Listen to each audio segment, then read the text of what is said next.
Run with your team. Ever since the beginning, God said it was not good for us to be alone. Genesis 2:18. God said this after he created Adam, and for him he created a helper. For us, he sets us in families, churches, groups, communities. God created us for relationship with him and with one another. There are countless reasons why teamwork is both necessary and important, but here are a few to consider. Exponential impact. I find that when I go for a walk alone, I can walk a certain distance, but when I walk with a friend, and especially when I get caught up in conversation, I can walk much further, often without realizing it. Work becomes lighter when we share the load. We can only do so much alone, but together we can accomplish way more than we could individually. Teamwork always results in exponential impact. Leviticus 26:8 says, 5 of you will chase 100, and 100 of you will chase 10,000. And of course, Jesus himself invites us to partner with him, which goes way beyond exponential impact. Matthew 18:19-20 in the Message says, when 2 of you get together on anything at all on earth and make a prayer of it, my Father in heaven goes into action. And when 2 or 3 of you are together because of me, you can be sure I'll be there. Protection. Those who try to journey through life alone, either by running ahead or lagging behind, often end up stumbling off the pathway. We and our teammates can help one another stay on track. When we lived in Russia, we learned to walk arm in arm as the locals do. It's more than just an expression of affection, because the places you need to walk are often treacherous even without snow or ice, so that when you stumble, you're already leaning on someone who can help you remain steady. One time we were trudging through the snow, laden with groceries, when one of my children slipped into a very deep hole that the snow had obscured. If she had not been holding my hand, she could easily have broken her leg.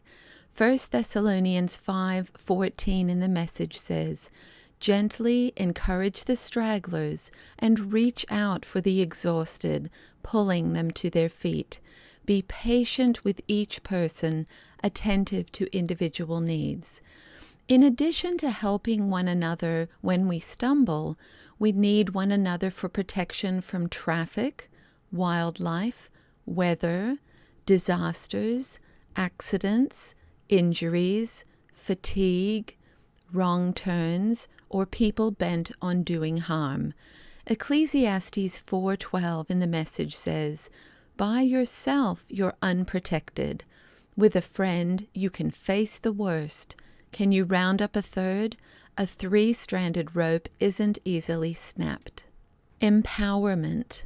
Whether you're the leader or not, each member of a team or group can empower others to do what they are supposed to do.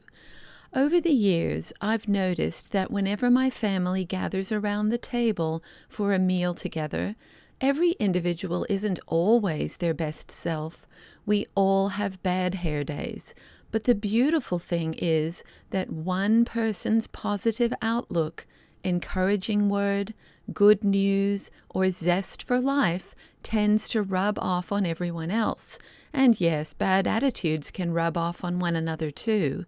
We can empower one another in healthy ways. We need one another. The reality is that each person has their own gifts, talents, and assignments in life, and we simply cannot nor should attempt to do everything on our own. Each one has something to offer that will benefit the entire family, the entire community, the entire church, the entire city, the entire body of Christ. Mother Teresa famously said, Not all of us can do great things, but we can do small things with great love. How empowering is that? Ephesians 4:16 says, "From him the whole body, joined and held together by every supporting ligament, grows and builds itself up in love as each part does its work." Faithfulness. Who among us isn't hoping to hear, "Well done, good and faithful servant," when we come face to face with God? Committing ourselves to a team over the long haul requires faithfulness. A thriving marriage requires faithfulness. A healthy family requires faithfulness. A growing church requires faithfulness. A connected community requires faithfulness. We learn faithfulness by choosing to be faithful again and again and again, by not giving up on people or situations when the going gets tough. Life is amazing, but life is hard too. Things will be tough this coming year. We can count on it. We don't know in which ways it will be hard, but we can be sure there will be challenges. One of my favorite speeches of all time, Churchill's famous address during World War II, puts it simply: never, ever, ever, ever, ever, ever, ever give up.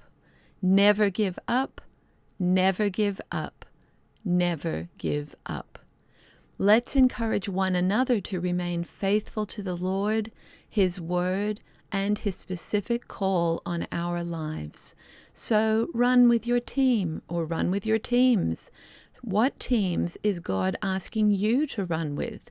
For example, family team, church team, other teams. Who are on your teams? Who is missing?